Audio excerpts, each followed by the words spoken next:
হচ্ছে না। এমন কেমন করে হবে না, জোর লাগাও, দেখো ঠিক হবে। আরে হ্যাঁ হ্যাঁ, জলদি করে জোর লাগাও আর তাড়াতাড়ি করো। আরে তোমরা কি করছো? কত দেরি হয়ে গেল, তাড়াতাড়ি করাও ওকে। আরে এবার জলদি করে করো, না তো তোমাকে মার পড়বে, পঞ্চায়েত মশাইও বলছে। আরে হ্যাঁ হ্যাঁ, চেষ্টা করে দেখছি।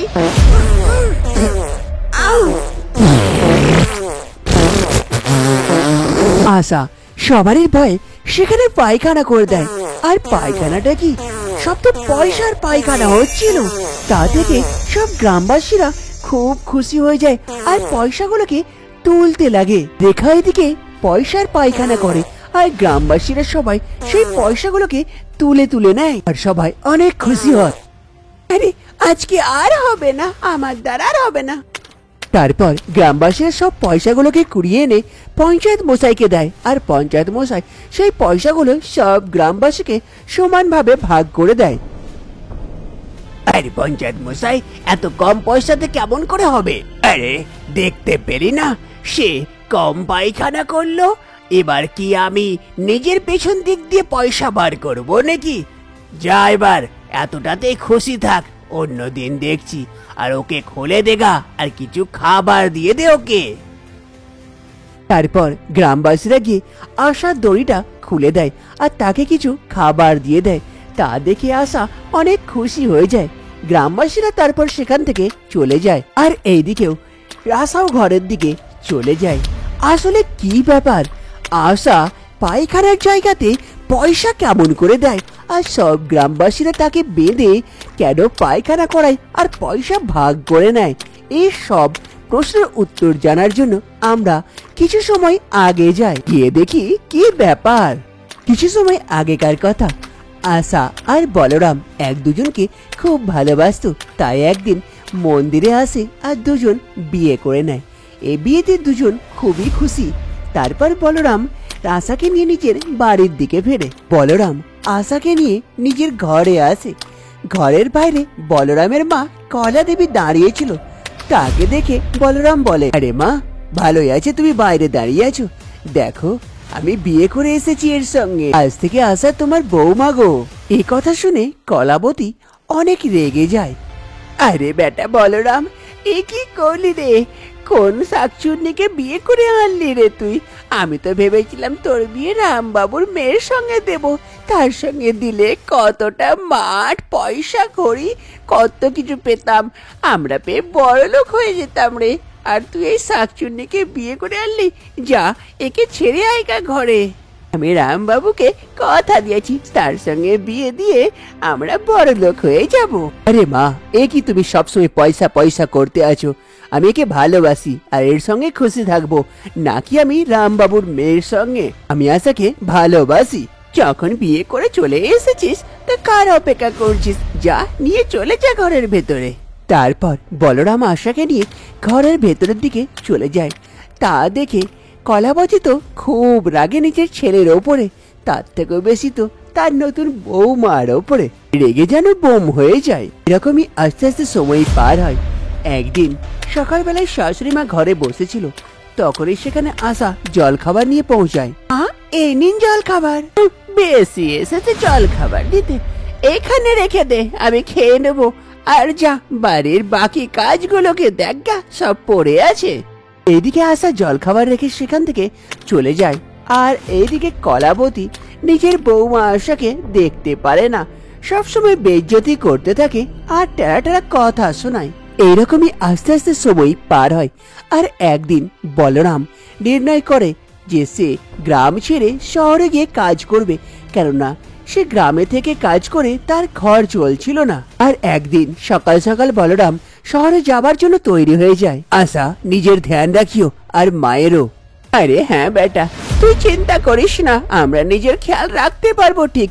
তুই নিজের কাজে ধ্যান দে, তোর কাজ করাতেই আমাদের ঘর চলবে, সেখানে ধ্যান দে তুই। তারপর বলরাম সেখান থেকে চলে যায়। আর এইদিকে আশা নিজের শাশুড়ি মার সঙ্গে এখানেই থাকে।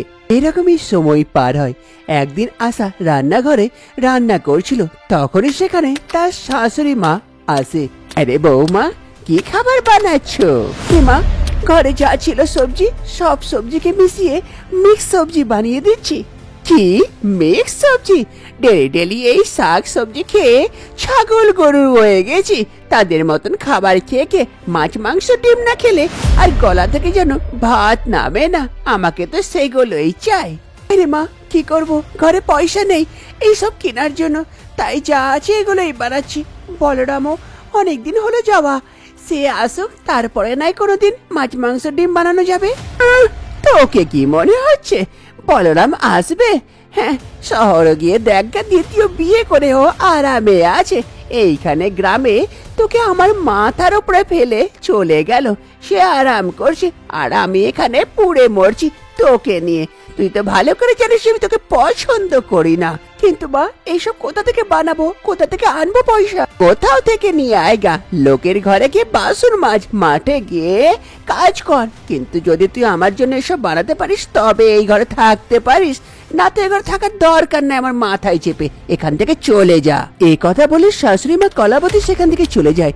আর এদিকে আশা সব কথাগুলো ভেবে ভেবে কান্নাকাটি করে। লাস্ট পর্যন্ত ওই রকম দিনও চলে আসে যে কলাবতী নিজের বৌমা আশাকে ঘর থেকে বার করে দেয়।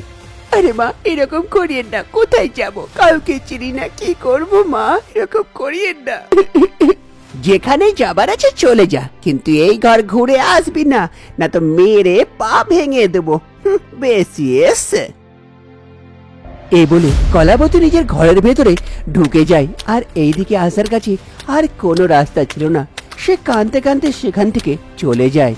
আসার কাছে কোনো রাস্তা ছিল না থাকার বা কোনো ব্যবস্থা, তাই ও জঙ্গলে জঙ্গলে আগে বেড়ে যায় রাস্তা খোঁজে।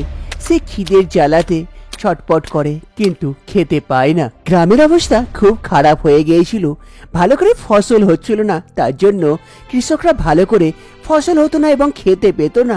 খুব খারাপ অবস্থায় ছিল সব গ্রামবাসীরা। একদিন এক বাবা আসে গ্রামে। সব গ্রামবাসীরা সেই বাবার কাছে প্রার্থনা করে যে কিছু করার জন্য। আরে বাবা, এই গ্রামকে আপনি বাঁচাতে পারেন বাবা, বাঁচিয়ে নেন এই গ্রামকে। গ্রামে কোনো ফসল হয় না, কৃষকরা সব খিদের জ্বালাতে মরছে, বাচ্চারা কান্নাকাটি করছে, কিছু করুন বাবা। হ্যাঁ বাবা, বাঁচিয়ে নিন আমাদের গ্রামটাকে বাবা। হ্যাঁ বাবা, কিছু করুন বাবা, না তো আমরা সবাই খিদের জ্বালায় মরে যাব বাবা। সব গ্রামবাসীদের কথা শুনে বাবাকে মায়া লাগে এদের ওপরে। চিন্তা করিস না, আমি আছি তো, দেখতে পাচ্ছি তোদের দুঃখ কষ্ট, আমি আছি, আমি কিছু না কিছু একটা ব্যবস্থা নিশ্চয়ই করব। এই বলে সেই বাবাটা কিছু মন্ত্র পড়ে, আর মন্ত্র পড়তেই তার হাতে একটা কিছু চলে আসে। আর এইদিকে আশা গ্রামের ভেতরে খাবার খোঁজে ঘুরে বেড়াচ্ছিল। তখনই সেখানে তার নজর পড়ে বাবার হাতে এক ফলের ওপরে। সে আর নিজেকে থামতে পারে না, সে দৌড়াতে দৌড়াতে সেখানে চলে আসে আর বাবার হাত থেকে সেই ফলটা নিয়ে সেখান থেকে পালিয়ে যায়। আরে ধরো ধরো ধরো, ওকে ধরো, সে ফলটা নিয়ে পালিয়ে গেল, ধরো ওকে।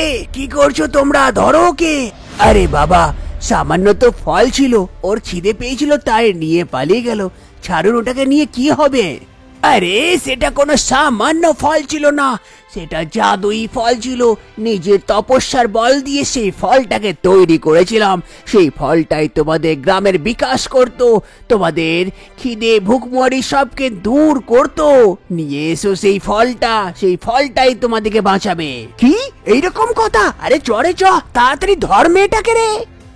তারপর সব গ্রামবাসীরা পালায় সেই মেয়েটাকে ধরার জন্য, সেই ফলটা নেবার জন্য। আশা আগে আগে পালায় আর সব গ্রামবাসীরা আশার পেছনে পেছনে আশাকে ধরার জন্য। আশা আগে আগে যেতে যেতে হাঁপিয়ে যায়, দিয়ে দাঁড়ায় এক জায়গায়। সে ওই মেয়ে, এই ফলটা আমাদেরকে দিয়ে দে, ওইটা সামান্য ফল না, দিয়ে দে আমাদেরকে, ভালো বলছি। আরে না না, কেন দেবো তোদিকে ফলটা? আমার খুব খিদে পেয়েছে, এটা আমি খাবো, দিয়ে পেট ভরাবো। এই মেয়ে, সেই ফলটা দে আমাদেরকে, এটা খাবার ফল না, দেবে কি দেবি না? এদিকে আশা মনে মনে ভাবে, আরে এরা আমার কাছে এই ফলটা কেড়ে নিয়ে নেবে, আমি দুদিন থেকে কিচ্ছু খাইনি, খুব খিদে পেয়েছে, তাড়াতাড়ি এদের সামনে খেয়ে নে, তারপরে যা দেখা যাবে। আশা সবার সামনে সেই ফলটা খেয়ে নেয়। মজা চলে এলো খেয়ে, এবার নে ফল। আরে পঞ্চায়েত মশাই, এ তো ফলটা খেয়ে নিল, এবার কি করব আমরা? আরে চিন্তা করিস না, সেটা জাদুই ফল, খেলো তো কি হলো, কালকে সকালে নিশ্চয়ই বার করবে। তোরা এর পিছন কর আর ছাড়িস না। যেখানেই কালকে সকালে সে পায়খানা করবে সেইটাই উঠিয়ে নিয়ে যাব আমরা বাবার কাছে। বাবা নিশ্চয়ই কিছু না কিছু একটা উপায় বার করবে। তারপর আশা সেখান থেকে চলে যায় আর গ্রামবাসীরা তার পেছন পেছন। দ্বিতীয় দিন সকাল সকাল আশাকে খুব জোর পায়খানা পায়। সে এদিক ওদিক ঘুরে বেড়ায় নদীর পাড়ে। এরে খুব জোর পায়খানা পেয়েছে, কি করে কোথায় করি, এখানেই করে দি। আশা যেমনই পায়খানা করে, আশেপাশে গ্রামবাসীরা যে লুকিয়েছিল সবাই সামনে চলে আসে আর আশার দিকে আসতে লাগে। আশা তা দেখে ভয়ে সেখান থেকে পালিয়ে যায় আর গ্রামবাসীরা তাড়াতাড়ি তার পায়খানার কাছে পৌঁছায়। এসে দেখে সেখানে পয়সা অনেক। তা দেখে গ্রামবাসীরা খুশি হয়ে যায় আর সেই পয়সাগুলোকে নিয়ে সেখান থেকে চলে যায়। সেই গ্রামবাসীরা এসে পঞ্চায়েত মশাইকে সব কথাই বলে দেয়।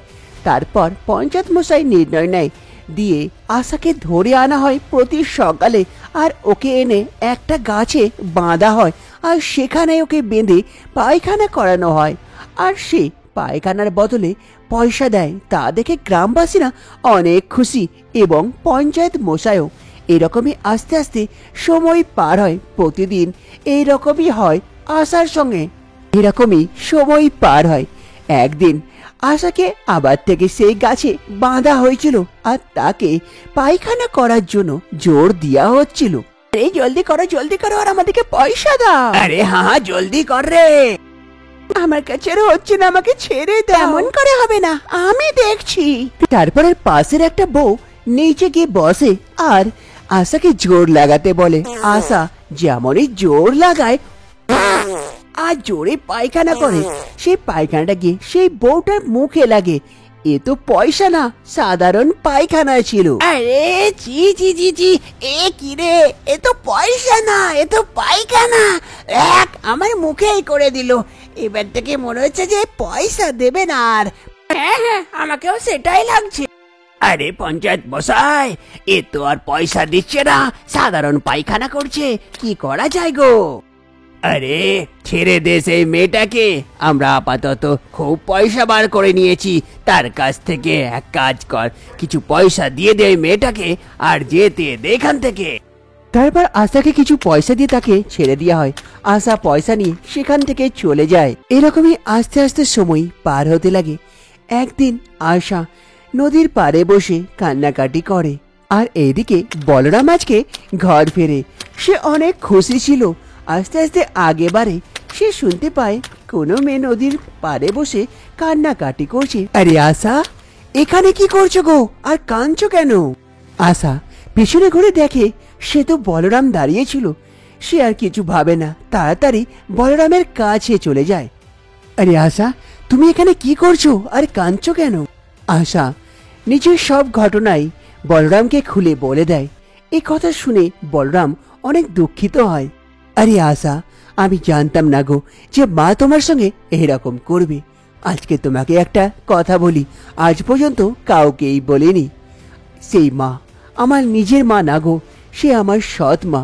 আমাকে কোনোদিনও দেখতে পারতো না। আমি ভাবলাম তোমার সঙ্গে না তো এরকম করবে না, কিন্তু দেখলাম আজকে তোমাকেও ছাড়লো না গো, তোমার সঙ্গেও এইরকমই ঘটনা করলো। চলো আমরা দুজন একসঙ্গে গিয়ে অন্য জায়গায় কোথাও ভালো করে সংসার করি, আর তোমাকে ছেড়ে আমি কোনোদিনও যাব না। তারপর বলরাম আশাকে সেখান থেকে নিয়ে যায়। কিছু সময় পর বলরাম আর আশা এক ছোট্ট পাড়া কুটিরের ঘর বানায় নদীর পাড়ে, আর সেখানে আগের জীবনটা খুশিতে খুশিতে থাকতে লাগে।